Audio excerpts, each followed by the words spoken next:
नमस्कार, आप सभी का स्वागत है एक बार फिर से आपके अपने YouTube चैनल पर। आज की बड़ी खबरें, मुख्य समाचार आप तक पहुंचाएंगे। इस वीडियो में जानेंगे, जी हां, पीएम मोदी को चुनाव आयोग से क्लीन चिट मिली है। क्या कुछ मामला है, कांग्रेस की शिकायत पे क्या एक्शन लिया या नहीं लिया चुनाव आयोग ने, पूरी अपडेट आगे विस्तार से शामिल है। आखिर क्यों मिली है क्लीन चिट। दूसरी तरफ तेजस्वी यादव, राहुल गांधी हमलावर हैं बीजेपी पर, पूरी खबर आगे जानेंगे। वहीं दूसरी तरफ अगर आप भी मानते हैं कि इस बार जनता परिवर्तन के लिए वोट कर रही है तो एक लाइक वीडियो को जरूर कीजिएगा, कमेंट बॉक्स में जरूर लिखिएगा बी सपोर्ट इंडिया। चुनाव आयोग किस प्रकार से काम करता है, उसकी निष्पक्षता कितनी है, इसका अंदाजा इस खबर से लगाया जा सकता है जो लेटेस्ट अपडेट आई है। पीएम मोदी को चुनाव आयोग से क्लीन चिट मिली है। हिंदू देवी देवताओं के नाम पर नहीं मांगे हैं वोट, चुनाव आयोग ने ये बात कही। पीएम मोदी को चुनाव आयोग से क्लीन चिट मिल गई है। पीएम मोदी पे आरोप लगा था उन्होंने देवी देवताओं के नाम पर वोट मांगने का काम किया। पीलीभीत में रैली को संबोधित करते हुए प्रधानमंत्री ने अयोध्या में राम मंदिर और करतारपुर कॉरिडोर का जिक्र किया था।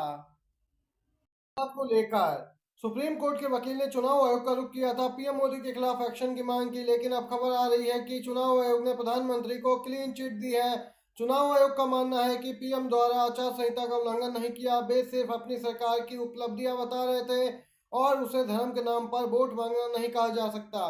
देख सकते हैं ये निष्पक्षता है चुनाव आयोग की। वहीं अगर किसी भी पक्षी नेता के द्वारा ऐसा बयान दिया गया होता तो अब तक कार्रवाई हो गई होती, उसके चुनाव प्रचार पर भी प्रतिबंध लग सकता था। ये ताजा अपडेट निकल के आई है।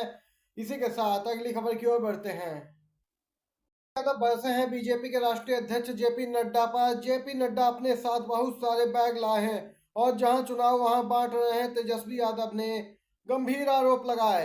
लोकसभा इलेक्शन 2024 के बीच बिहार के पूर्व डिप्टी सीएम आरजेडी नेता तेजस्वी यादव ने बीजेपी के राष्ट्रीय अध्यक्ष जेपी नड्डा पर गंभीर आरोप लगाए। नड्डा के बिहार दौरे पर निशाना साधते हुए तेजस्वी यादव ने कहा कि हमें जानकारी मिली कि वे अपने साथ बहुत सारे बैग उठाकर लाए, जहां जहां चुनाव हो रहा है वहां पर बांट रहा है। तेजस्वी यादव ने कहा कि चेक करवा लें, उनके ये सभी आरोप बिल्कुल सही निकलेंगे। आपको बताते चले, तेजस्वी यादव ने कहा कि बीजेपी के प्रति लोगों की खराब प्रतिक्रिया की वजह से जेपी नड्डा साफ तौर पर परेशान है। उन्होंने दावा करते हुए कहा कि इंडिया गठबंधन शुक्रवार को होने वाले मतदान में सभी 5 सीटों पर बिहार में जीत हासिल करेगा। तेजस्वी यादव ने कहा है कि जो बात हम कर रहे हैं वह सच है, कोई साधारण आरोप नहीं लगाए। उन्होंने चुनौती देते हुए कहा कि इस मामले की जांच होनी चाहिए। इतना ही नहीं, उन्होंने आरोप लगाया कि केंद्रीय एजेंसियां भी ऐसी गतिविधियों में उन्हें अपना समर्थन दे रही हैं। तेजस्वी यादव ने जोरदार तरीके से बीजेपी पर निशाना साधा। निशाने पर रहे हैं बीजेपी के राष्ट्रीय अध्यक्ष जेपी नड्डा। की बिग ब्रेकिंग न्यूज सामने निकल के आ रही है। अमेठी से राहुल गांधी और रायबरेली से प्रियंका गांधी लड़ेंगी चुनाव, भरेंगे नामांकन। आप सभी को बताते चले, कांग्रेस के नेता राहुल गांधी अमेठी से चुनाव लड़ सकते हैं। वे 1 मई को नामांकन दाखिल करने जा रहे हैं। फिलहाल अभी तक आधिकारिक तौर पर कोई घोषणा नहीं की गई, लेकिन माना जा रहा है कि अब राहुल गांधी ने मन बना लिया है। इसके ऊपर कहा जा रहा है कि रायबरेली से प्रियंका गांधी अपनी मां सोनिया गांधी की पारंपरिक सीट से मैदान में उतर सकती हैं। जानकारी के लिए बता दें, दोनों अमेठी और रायबरेली में 26 अप्रैल से नामांकन दाखिल होना शुरू हो जाएगा। ऐसी खबर है कि अयोध्या में रामलला के दर्शन के बाद दोनों नेता अपनी अपनी सीट से नामांकन भर सकते हैं। अगर ऐसा हो जाता है तो ये अपने आप में चुनाव की सबसे बड़ी खबर होगी, क्योंकि वर्तमान में उत्तर प्रदेश में कांग्रेस के लिए यही 2 सीटें बहुत महत्व रखती हैं। सीधे तौर पर स्मृति ईरानी की मुश्किलें बढ़ जाएंगी, क्योंकि इस बार अमेठी की जनता भी मांग कर रही है कि राहुल गांधी अमेठी से चुनाव लड़े, उन्हें भारी बहुमत से जिताएंगे। यहाँ पे देख सकते हैं। इसी के साथ अगली खबर आ रही है सामने निकलकर पश्चिम बंगाल से। सीएम ममता बनर्जी ने लगाया है मोदी सरकार पे आरोप। जी हां, कहा बीजेपी ने हाई कोर्ट को खरीद लिया। क्या कुछ मामला है, पूरी अपडेट आप सभी को बताते चले। लोकसभा चुनाव के बीच कलकत्ता हाई कोर्ट के इस फैसले को ममता बनर्जी व उनकी सरकार के लिए बड़ा झटका माना जा रहा है, जिसमें शिक्षक भर्ती घोटाला मामले में कलकत्ता हाई कोर्ट ने पश्चिम बंगाल स्कूल सेवा आयोग पैनल द्वारा की गई भर्ती रद्द कर दी। इस भर्ती में 5 से 15 लाख रुपए घूस लेने तक के आरोप लगे। कोर्ट के इस फैसले से करीब 26,000 शिक्षक एक झटके में बेरोजगार हो गए हैं। जी हां, आपको बताते चले, सीएम बनर्जी ने इस फैसले को गैर कानूनी करार देते हुए इसे सुप्रीम कोर्ट में चुनौती देने की बात भी कही है। इस बीच लोकसभा चुनाव प्रचार के दौरान सीएम बनर्जी ने इस मुद्दे को उठाया। सीएम ने कहा कि 26,000 शिक्षकों की नौकरी खत्म करके कोलकाता हाई कोर्ट के आदेश पे नाराजगी जताते हुए कहा कि अब एक भी शिक्षक बीजेपी को यहाँ पे वोट नहीं देगा। बंगाल सीएम ने कहा कि बीजेपी ने यहाँ पे इन शिक्षकों की नौकरी ली है, सीधे तौर पर हमलावर हुई है। कहा कि हाई कोर्ट को खरीद लिया है बीजेपी ने। ये इस समय की बिग ब्रेकिंग अपडेट निकल के आई। अगली खबर की ओर चलते हैं।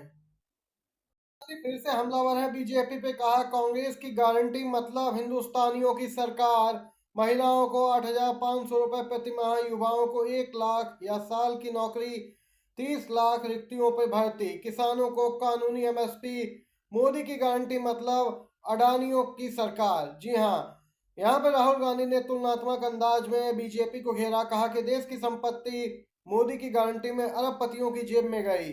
चंदे के धंधे वाली वसूली गैंग बताया बीजेपी को। कहा कि ये लोग संविधान और लोकतंत्र को खत्म करने में लगे हैं। इनके शासन में किसान पाई पाई का मोहताज है। फर्क साफ है। राहुल गांधी बोले कांग्रेस हिंदुस्तान में करोड़ों लखपति बनाएगी और मोदी जी जानते हैं कि इलेक्शन उनके हाथ से निकल गया है। आप सभी मानते हैं कि इस बार के आम चुनाव में परिवर्तन संभव है और आप भी राहुल गांधी की बयान से सहमत हैं, कांग्रेस की गारंटियों के साथ हैं, तो एक लाइक वीडियो को जरूर कीजिएगा, कमेंट बॉक्स में जरूर लिखिएगा वी सपोर्ट इंडिया। इसी के साथ लेटेस्ट अपडेट निकल के आ रही है महाराष्ट्र से। मुंबई पुलिस की आर्थिक अपराध शाखा ने 25,000 करोड़ के महाराष्ट्र राज्य सहकारी बैंक घोटाले में महाराष्ट्र के डिप्टी सीएम अजीत पवार और उनकी पत्नी सुनेत्रा को क्लीन चिट दी है। जी हाँ, जब तक ये एनडीए में शामिल नहीं थे, एनसीपी में बगावत करके एनडीए के साथ गए, डिप्टी सीएम बनाए गए। पहले ईडी को इनके खिलाफ फाइलें नहीं मिली और अब मुंबई पुलिस की आर्थिक अपराध शाखा ने इन्हें क्लीन चिट दी है। इससे पहले अजीत पवार को 70,000 करोड़ रुपए के सिंचाई घोटाले में क्लीन चिट मिल चुकी है। सिंचाई घोटाले में क्लीन चिट बीजेपी के साथ साझा सरकार बनने के 2 दिन बाद मिली थी। यहाँ पे देख सकते हैं 2 दिन बाद इन्हें 70,000 करोड़ के घोटाले में क्लीन चिट मिलती है। वहीं उसके कुछ ही माह बाद मुंबई पुलिस की आर्थिक अपराध शाखा भी इन्हें क्लीन चिट दे देती है।